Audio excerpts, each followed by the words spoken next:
There's an increasing number of Aussie pets being made homeless due to a lack of animal-friendly rental housing. We sent pooch lover Jono Coleman to find out more about the problem and what can be done to make sure our beloved animals don't end up on the streets. This is me and my best buddy Banjo, and even though he's a spoodle, I've been asked if we go to the same hairdresser. I've got no idea why though. Anyway, Banjo has brought us a lot of joy and a lot of balls over the years, as long as he gets his treats. Now, we're lucky because we don't have to worry about whether we're allowed to have a dog at our place, but thousands of Australians do. The main reason why dogs are surrendered is because people are moving in premises where they can no longer have a pet. There's a known shortage of pet-friendly accommodation right across Australia. Not being able to find appropriate accommodation is one of the key reasons that owners are forced to surrender their pets. It seems that a lot of families are being forced to farewell their furry friends because of responses like this.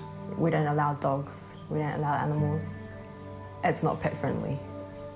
There's an assumption that the owners think that, the animals will destroy their property or in some way affect their property. As soon as you inquire and say, is it pet-friendly, it's usually a no. So it just minimises the opportunity to live where you want. Yeah. Some applications are very, from the get-go, happy to take pets. Others either don't mention it or are kind of a bit vague.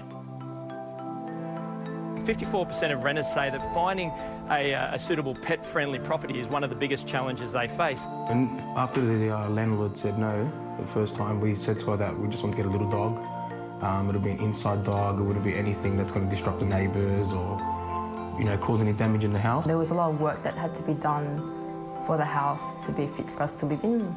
There was plumbing issues and all sorts of things. She had the opportunity to come over and meet Maverick. And she's not really a dog person, but after she met him, she just thought, oh, well, he seems to be part of the family. We kind of, coerced her, twisted her arm a bit, and she realised that, dog's part of the family. It makes us happier to have him. The upside for the landlord now are happy, long-term tenants who aren't going anywhere. We're not looking for another place to move at all. We're happy to stay here. We think we're good tenants. A growing number of people are turning to pet minding networks like Thomas, who uses MadPaws to fill the void of not being able to have a pet himself. Part of the reason I became a pet sitter to begin with was so that I could spend time with other people's pets because I was that starved for attention. We never imagined owning a cavoodle, but if a dog like Rusi ever became available for adoption, we'd totally be there. And then lo and behold, Roussillon's owners needed to move overseas. So when they called out for adoption, we raised our hands immediately. The only problem was the landlords we'd had up until this point in time had a strong no-pet policy. And whenever we contacted the property managers, they just didn't even bother to pass it on. I'm Dr. Anne Fawcett and I'm a companion animal vet at Sydney Animal Hospital's Inner West. I think most people would expect that I spend my time doing surgery, saving lives, but more and more I find myself doing things like writing references for pets. I've heard that pet references are a thing. If you can contact your vet and get the vet to come and assess him and confirm that he's on the level, then I might consider it. They assessed Rusi, they ensured that he had no behavioural problems. We handed it over to the landlord.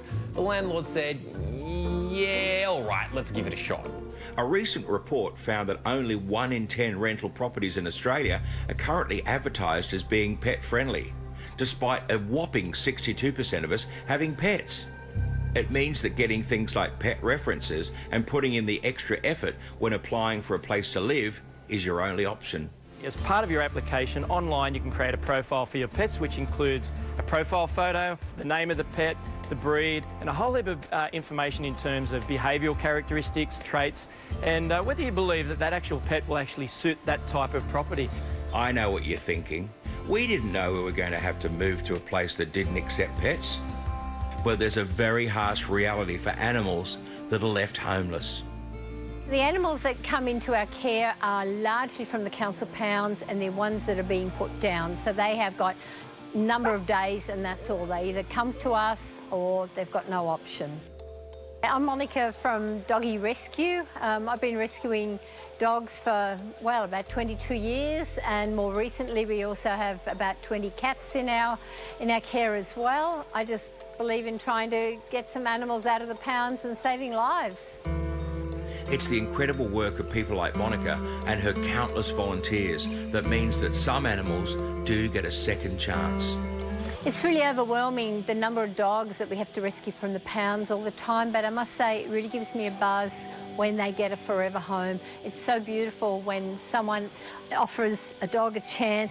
Sally, I mean, she was with us some 2 years because she was shy and nervous, and the lady that adopted her came 14 times to build that relationship, get that trust, because without that, Sally wasn't going to go anywhere. You have no idea what their personality is really like because they've got so much baggage that they've collected over the years. I'm really hoping that this zero tolerance policy towards pets in rental homes is going to change in Australia, because it really makes a difference being able to have another member of our family. And it's just really great seeing other people's lives enriched by having pets at home. We as a nation, as people, if we were a little bit more caring and understanding and moving a little bit more slowly with our animals, some of this trauma might be avoided. Well said, Monica. And me and Banjo couldn't agree more. Oh, what's that, Banjo? Oh, he wants to go walkies again. And a treat. Boy, oh boy.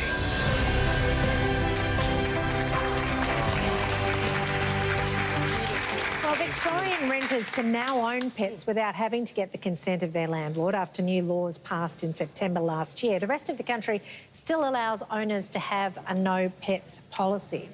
And to support the incredible work of Monica's Doggy Rescue, you can pick up a copy of their very cute doggy calendar for 2019. Head to doggyrescue.com/2019 calendar. And while you're there, you can also see which dogs need home. Oh, do it. And Monica's amazing.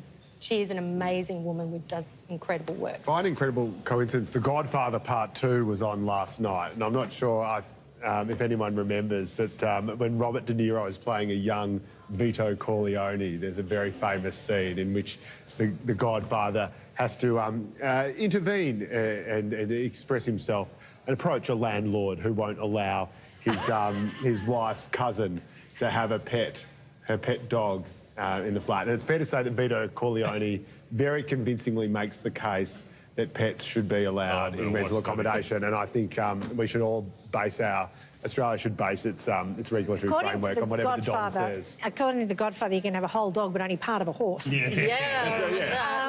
OK, next up, Adam Moore in the kitchen.